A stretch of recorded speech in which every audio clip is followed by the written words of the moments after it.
Museum দেখতে। Jail মিউজিয়ামে প্রথমেই প্রবেশ করে চারপাশটা দেখলাম।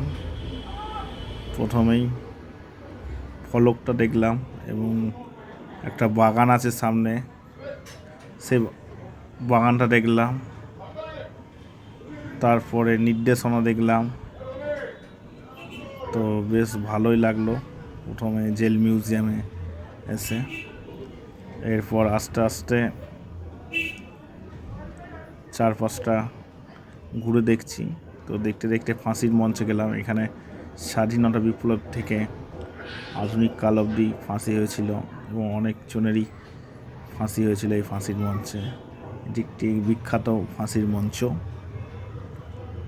ফাঁসির মঞ্চটা বেশ চারপাশে ঘুরে দেখলাম।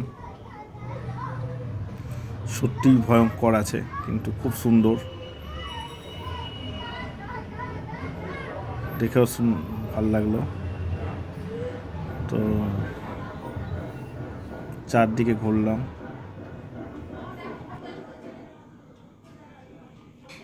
ঘুরে কমপ্লিট হলো এই জায়গাটা। তারপরে এরপর দেখতে দেখতে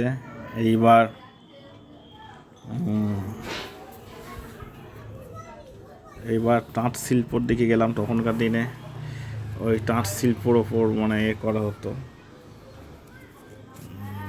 ব্যান করা হচ্ছিল। তো সেই তাঁতিদের আর কি তখন কড়া নজর রাখা হতো, বিদেশি পণ্য যাতে বেশি করে আমাদের দেশের মানুষ ব্যবহার করে, সেই জন্য তাঁতিদের ওপর অনেক রকম কর আরোপ করা হতো ও তাদের মধ্যে নজরদারির মধ্যে চালানো হতো। তো তখনকার হ্যান্ডলুম যে আছে ব্যবস্থা ছিল, তখনকার যে সুতো কল হ্যান্ডলুম ব্যবস্থা, তো সেইগুলো আমরা ঘুরে ঘুরে দেখছি। সত্যিই খুব সুন্দর, এইখানে না এলে আমরা মিস করে যেতাম, এত ভালো জিনিস। তো এই ঘুরে ঘুরে সব দেখছি যে তখনকার আমরা তাঁতকল, যে রেশম শিল্প, এইগুলো তখনকার দিনে হতো। তখনকার দিনে তাঁতিরা এসব বুনে বিক্রয় করতো হাটে বাজারে। তো এর মধ্যেও ইংরেজরা নানা রকম করে অত্যাচার চালাতো, যাতে এরা খুব ভালো ব্যবসা না করতে পারে।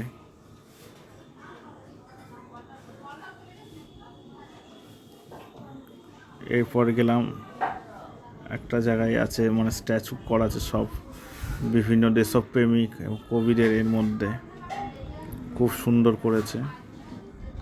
ঠিক দেখে দূর থেকে অরিজিনালের মতো মনে হবে, খুবই সুন্দর।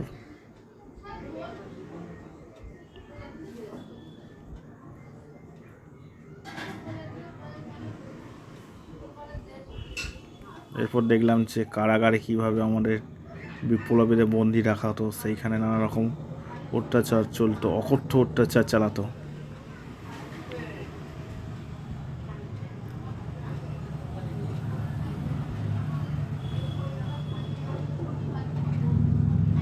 বিপ্লবীদের ওপর অকথ্য অত্যাচার চলতো।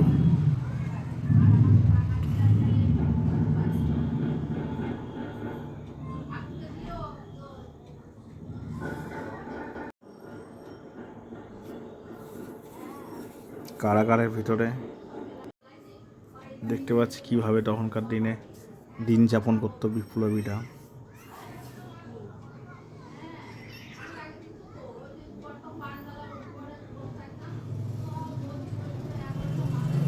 সত্যিই খুব সুন্দর।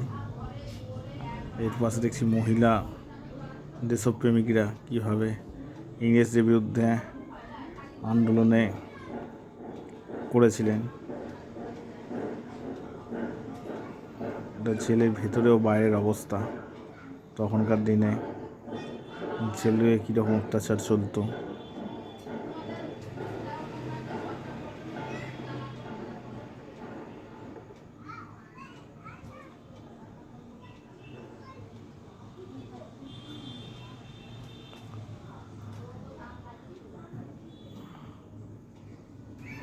কারাগারের অবস্থা দেখছি, তখনকার দিনে কারাগারগুলো কীরকম ছিল। এইখানে সব বিপ্লবীদের রাখা হতো। সত্যি খুব সুন্দর, এ না দেখলে বিশ্বাস করা যায় না যে এত এরকম ছিল তখনকার দিনে।